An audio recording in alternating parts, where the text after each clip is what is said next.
10 سال کی خلافت کے بعد حضرت عمر دنیا سے چلے گئے، لیکن ان کے وفات کے صرف 3 دن بعد حضرت عثمان مسلمانوں کے نئے خلیفہ بنے، جو ایک بڑے صحابی ہونے کے ساتھ ساتھ دنیا کے سب سے امیر لوگوں میں سے بھی تھے، جس کے بعد حضرت عثمان 12 سال تک مسلمانوں کے خلیفہ رہے، جس میں انہوں نے مسلمانوں کو ایک قرآن پر یونائٹ کیا، اسلام کی پہلی کرنسی بنائی، مکہ اور مدینہ کی مسجدوں کو ایکسٹینڈ کیا، جو آج تک جاری ہے۔ لیکن خلافت کی سب سے پہلی اور بڑی بغاوت بھی حضرت عثمان کے دور میں ہی ہوئی۔ لیکن اب مسئلہ یہ ہے کہ اس سب کے بعد بھی لوگ باقی 2 خلیفاؤں کے بارے میں تو بہت جانتے ہیں، لیکن حضرت عثمان کے بارے میں لوگ بہت کم جانتے ہیں۔ حالانکہ حضرت عثمان کی سٹوری بہت ہی انسپائرنگ ہے، کیونکہ حضرت عثمان خلیفہ بننے سے بہت سال پہلے مکہ کے کسی عام گھر میں نہیں، بلکہ مکہ کے سب سے رچ خاندان بنو امیہ میں پیدا ہوئے، اور ان کے والد عفان کا مکہ میں کپڑوں کا بہت بڑا بزنس تھا، جو مکہ سے باہر روم اور یمن تک پھیلا ہوا تھا۔ لیکن اچانک ایک دن جب حضرت عثمان کی ایج بہت ہی کم تھی، ان کے والد عفان کسی سفر سے واپس آتے ہوئے فوت ہو گئے۔ فوت ہونے سے پہلے عفان کے 2 ہی بچے تھے، بیٹا عثمان اور بیٹی آمنہ۔ اسلام سے پہلے عرب کا سسٹم یہ تھا کہ باپ کے مرتے ہی سارا کا سارا مال اس کے بیٹے کی طرف جاتا تھا اور بیٹیوں کو کچھ نہیں ملتا تھا۔ اسی لیے آف کورس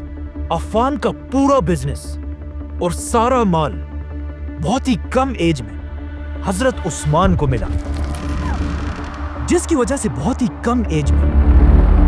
حضرت عثمان مکہ کے سب سے امیر لوگوں میں سے ایک بنے۔ اسی لیے مکہ کے سارے جوان لڑکے حضرت عثمان کو ایک رول ماڈل کی طرح دیکھتے تھے۔ اتنا زیادہ پیسہ ہونے کے بعد بھی حضرت عثمان نے مکہ کے باقی شہزادوں کی طرح ایک عیاشی کی زندگی گزارنے کے بجائے اپنے خاندان کے بزنس پر فوکس کیا اور اسے ایک انٹرنیشنل بزنس بنایا۔ اپنے اسی بزنس کی وجہ سے حضرت عثمان مکہ میں اتنے فیمس ہوئے کہ مکہ کی مائیں اپنے بچوں سے کہا کرتی تھی کہ میں تم سے اتنی محبت کرتی ہوں جتنی قریش عثمان سے کرتے ہیں۔ اب جب حضرت عثمان مکہ میں اپنے کپڑوں کا بزنس کر رہے تھے، وہاں ایٹ دا سیم ٹائم ایک دوسرے آدمی کا بزنس بھی بہت تیزی سے آگے بڑھ رہا تھا، حضرت ابو بکر رضی اللہ تعالیٰ عنہ، اور یہی سے ان 2 گریٹ صحابہ کی دوستی شروع ہوئی۔ ناؤ جب حضرت عثمان کا بزنس مکہ میں اپنی پیک پر تھا، ایگزیکٹ اسی ٹائم مکہ کے ایک غار میں رسول اللہ صلی اللہ علیہ وسلم پر پہلی وحی نازل ہوئی۔ آپ صلی اللہ علیہ وسلم کے گھر والوں کے بعد سب سے پہلے اسلام ابو بکر رضی اللہ تعالیٰ عنہ نے قبول کیا، اور اسلام قبول کرتے وہ سیدھا اپنے دوست عثمان رضی اللہ تعالیٰ عنہ کے پاس گئے اور انہیں بھی اسلام کی طرف لے کر آئے۔ حضرت عثمان، جنہیں مکہ کے جوان اپنا رول ماڈل سمجھتے تھے، ان کا اسلام قبول کرنا پورے مکہ اور اسپیشلی ان کے خاندان بنو امیہ کے لیے ایک بہت بڑا دھچکا تھا، کیونکہ حضرت عثمان کے بعد سب کو اس بات کا پتا تھا کہ اب مسلمانوں کو پیسوں کی زیادہ کمی نہیں ہوگی، کیونکہ حضرت عثمان بنو امیہ کے پہلے اور اکیلے شخص تھے جنہوں نے اپنے خاندان کے خلاف جا کر اسلام قبول کیا تھا۔ جب آپ صلی اللہ علیہ وسلم مکہ میں لوگوں کو اسلام کی طرف بلانے لگے تو پہلے لوگوں کا خیال تھا کہ محمد صلی اللہ علیہ وسلم یہ سب کچھ صرف اپنے خاندان بنو ہاشم کو پروموٹ کرنے کے لیے کر رہے ہیں، اسی لیے لوگ اسلام کو صرف ایک قبیلے کا ریلیجن سمجھتے تھے۔ لیکن اچانک ایک دن قرآن کی ایک سورت نازل ہوئی، سورہ مسد، جس میں اللہ نے مکہ کے سارے لوگوں کو چھوڑ کر آپ صلی اللہ علیہ وسلم کے چچا ابو لہب اور اس کی بیوی کے لیے بہت ہی سخت الفاظ یوز کیے، تاکہ ان آیتوں کی وجہ سے سب کو پتہ چل جائے کہ اسلام کسی خاندان کے لیے نہیں بلکہ پوری دنیا کے لیے ہے۔ لیکن اب مسئلہ یہ تھا، جس چچا کے بارے میں قرآن کی یہ آیات نازل ہوئی تھی، اسی کے 2 بیٹوں کے ساتھ آپ صلی اللہ علیہ وسلم کی 2 بیٹیوں کا نکاح ہو چکا تھا۔ تو اب جب ان آیات کا آپ صلی اللہ علیہ وسلم کے چاچا ابو لہب اور اس کی بیوی کو پتا چلا تو انہیں بہت غصہ آیا، اور انہوں نے آپ صلی اللہ علیہ وسلم سے بدلہ لینے کے لیے اپنے بیٹوں کو حکم دیا کہ وہ آپ صلی اللہ علیہ وسلم کی بیٹیوں کو طلاق دے دیں۔ اب جب حضرت عثمان رضی اللہ تعالیٰ عنہ نے یہ دیکھا کہ صرف آپ صلی اللہ علیہ وسلم کو کمزور کرنے کے لیے ان کی بیٹیوں کو طلاق دیا گیا، تو وہ سیدھا آپ صلی اللہ علیہ وسلم کے پاس پہنچے اور ان سے ان کی بیٹی رقیہ کا ہاتھ مانگا۔ اس طرح حضرت عثمان رضی اللہ تعالیٰ عنہ آپ صلی اللہ علیہ وسلم کے بہت ہی قریب ہو گئے۔ یہ دیکھ کر ان کا خاندان بنو امیہ آخر اور برداشت نہیں کر سکا، کیونکہ یہ بنو امیہ کے لیے ایک بہت بڑی بے عزتی تھی۔ تو اب بالکل باقی مسلمانوں کی طرح بنو امیہ بھی حضرت عثمان جیسے پاورفل انسان پر ظلم کرنے لگے۔ کہا جاتا ہے کہ ان کے ایک چچا حکم انہیں رسیوں سے باندھ کر مارا کرتے تھے، اور ان کا پورا خاندان انہیں اسلام چھوڑنے کا کہتا رہتا تھا، لیکن حضرت عثمان اس سب کے بعد بھی اپنے خاندان کے خلاف جا کر آپ صلی اللہ علیہ وسلم کے ساتھ کھڑے رہے۔ اس کے کچھ ہی عرصے بعد مکہ میں آخر ایک ایسا ٹائم آیا کہ اب کچھ مسلمان اب اور یہاں نہیں رہ سکتے تھے،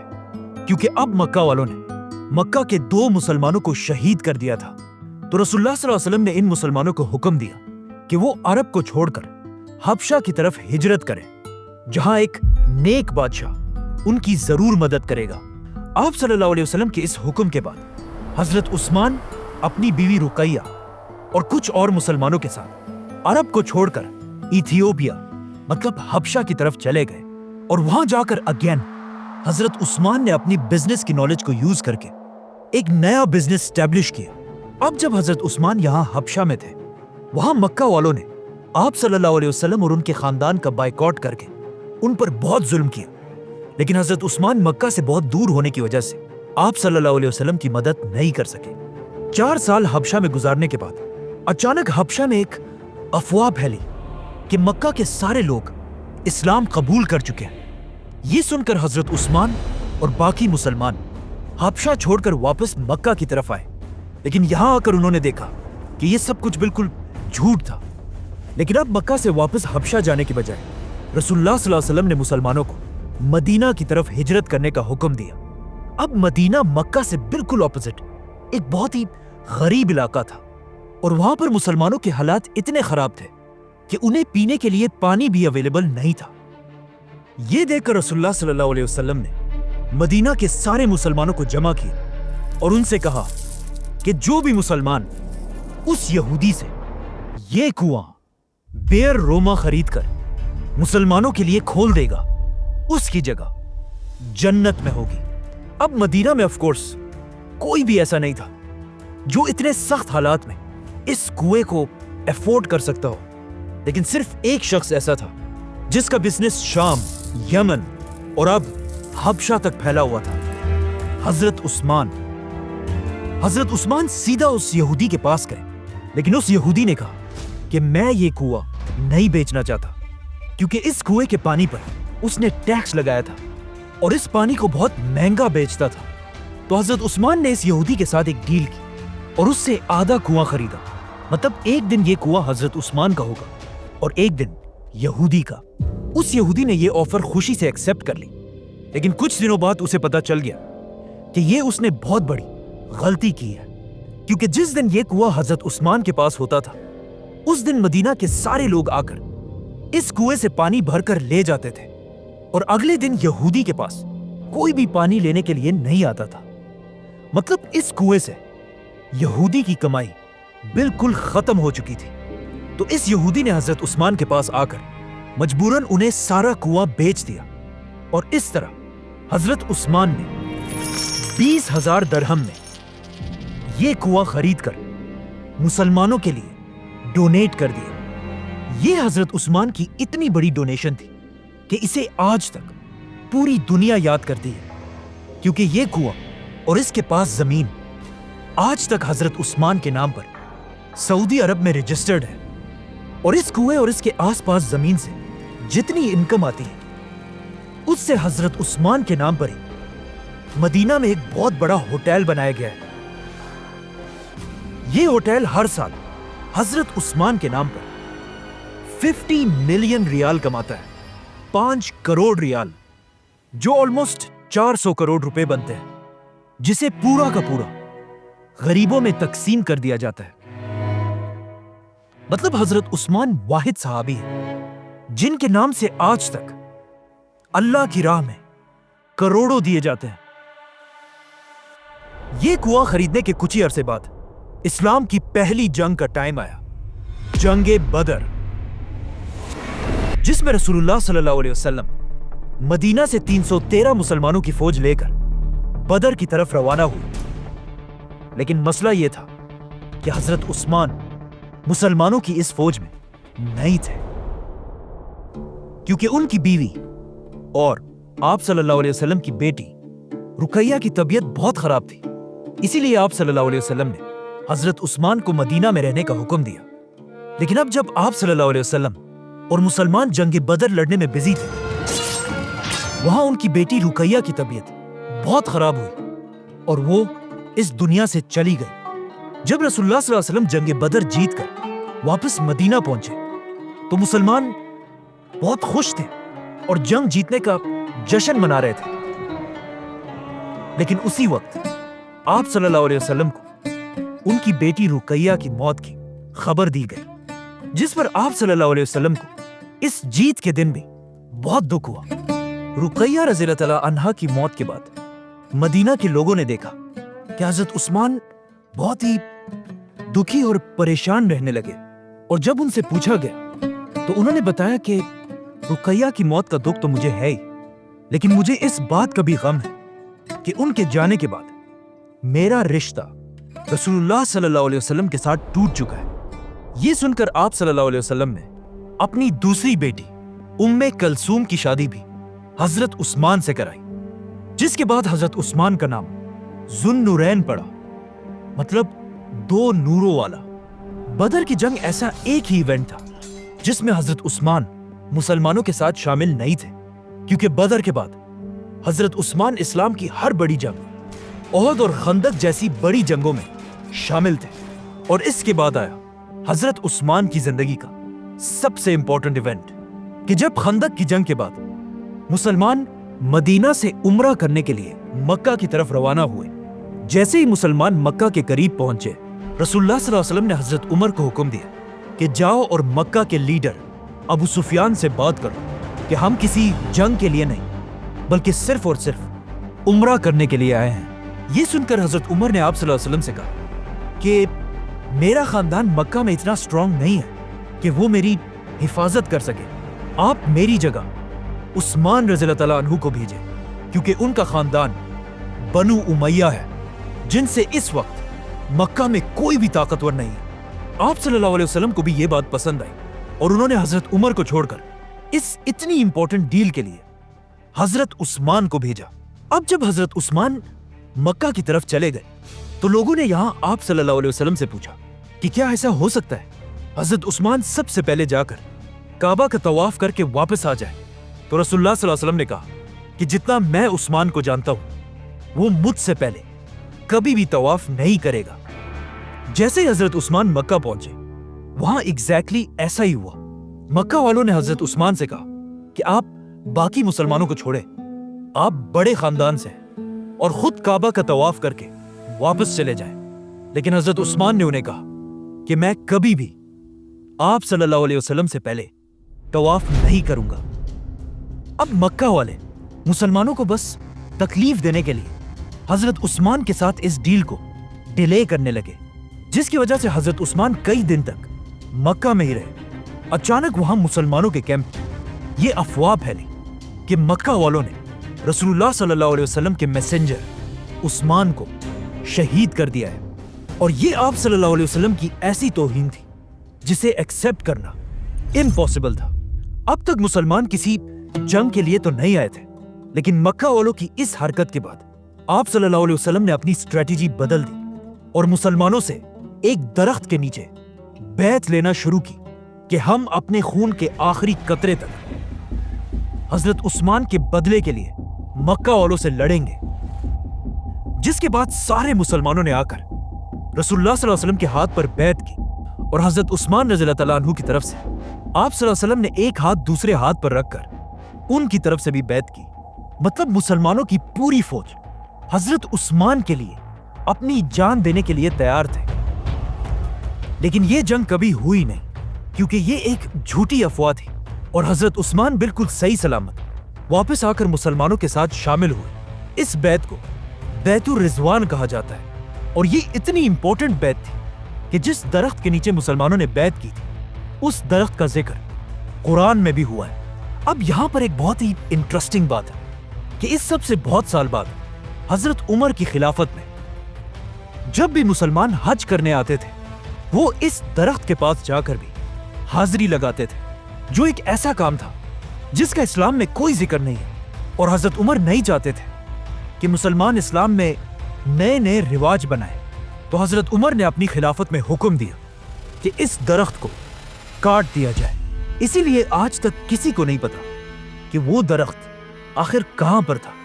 اس کے بعد حضرت عثمان کی مدینہ میں اتنی اہمیت تھی کہ ایک دن رسول اللہ صلی اللہ علیہ وسلم کسی چھوٹی جنگ پر مدینہ سے کہیں دور چلے گئے اور جانے سے پہلے انہوں نے اپنی جگہ مدینہ کا لیڈر حضرت عثمان کو بنایا۔ اس کے بعد اسلام کے ہر ایونٹ میں حضرت عثمان آپ صلی اللہ علیہ وسلم کے قریبی ساتھی رہے۔ خیبر، فتح مکہ، حنین، ان ساری جنگوں کے بعد آخر ایک ایسی جنگ آئی جس کی وجہ سے آج تک حضرت عثمان کو یاد کیا جاتا ہے۔ اسی طرح اسلام پورے عرب میں پھیل گیا اور اب مسلمانوں کی جنگ سیدھا اس وقت کی سپر پاور رومن ایمپائر سے ہونے لگی۔ لیکن رومن ایمپائر سے لڑنا کوئی آسان کام نہیں تھا۔ اس کے لیے مسلمانوں کو بہت زیادہ مال اور طاقت کی ضرورت تھی۔ تو آپ صلی اللہ علیہ وسلم نے جنگ تبوک کے لیے مسلمانوں کی 30,000 کی فوج جمع کی۔ تو اب 30,000 کی فوج کو مینج کرنا ایک بہت ہی مشکل کام تھا۔ اسی لیے رسول اللہ صلی اللہ علیہ وسلم نے پوری مسلمان امت سے اپیل کی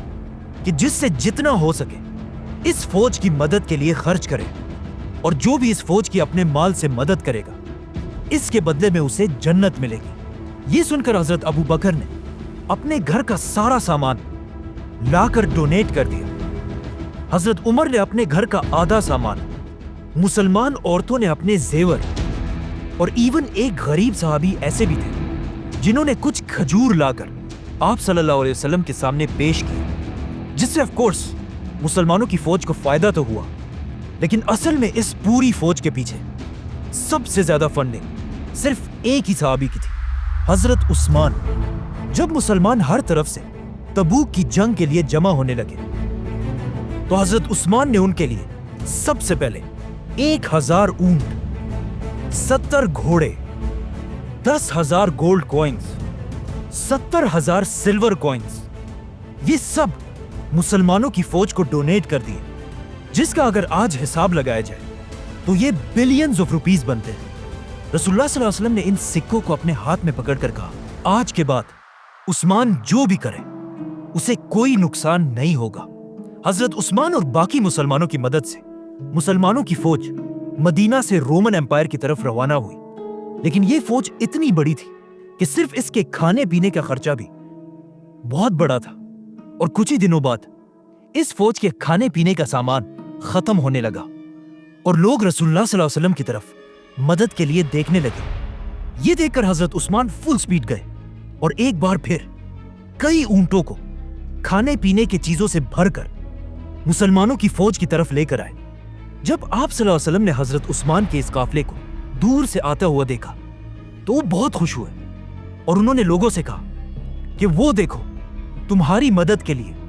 سرخ اونٹ سامان لا رہے ہیں۔ اور جیسے یہ قافلہ پہنچا آپ صلی اللہ علیہ وسلم نے اللہ سے دعا کی کہ یا اللہ، میں عثمان سے خوش ہوں اور آپ بھی عثمان سے راضی ہوں۔ اب مسئلہ یہ تھا کہ جیسے ہی مسلمان تبوک کی جنگ کے لیے پہنچے، رومن ایمپائر کی فوج پہلے ہی وہاں سے بھاگ چکی تھی، مطلب کوئی جنگ ہوئی نہیں۔ تو اب چاہیے تو یہ تھا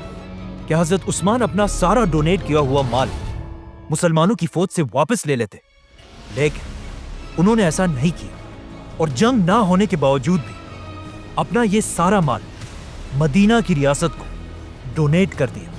اس طرح آپ صلی اللہ علیہ وسلم اپنے آخری دن تک حضرت عثمان سے خوش رہے۔ اسی لیے ان کی وفات کے بعد اسلام کے پہلے خلیفہ ابو بکر رضی اللہ تعالیٰ عنہ نے حضرت عثمان کو اپنا بڑا منسٹر بنایا، اور حضرت عثمان اسی طرح اپنے بزنسز کی طاقت سے مسلمانوں کی اس خلافت کو سپورٹ کرتے رہے، جس کے بعد حضرت عمر کی خلافت میں بھی حضرت عثمان ان کے سب سے بڑے منسٹرز میں سے رہے۔ لیکن جیسے ہی حضرت عمر کی شہادت کے بعد حضرت عثمان مسلمانوں کے خلیفہ بنے، رومن اور پرشین امپائر کے بادشاہوں کو سمجھ آ گئی کہ یہی ٹائم ہے مسلمانوں کی اس خلافت کو ختم کرنے کا، اور انہوں نے مسلمانوں کی اس خلافت پر ہر طرف سے حملہ کر دیا۔ تو اب حضرت عثمان نے یہ پروف کرنا تھا کہ وہ حضرت عمر کی اس اتنی بڑی خلافت کو ڈیفینڈ کر سکتے ہیں یا نہیں۔ سبسکرائب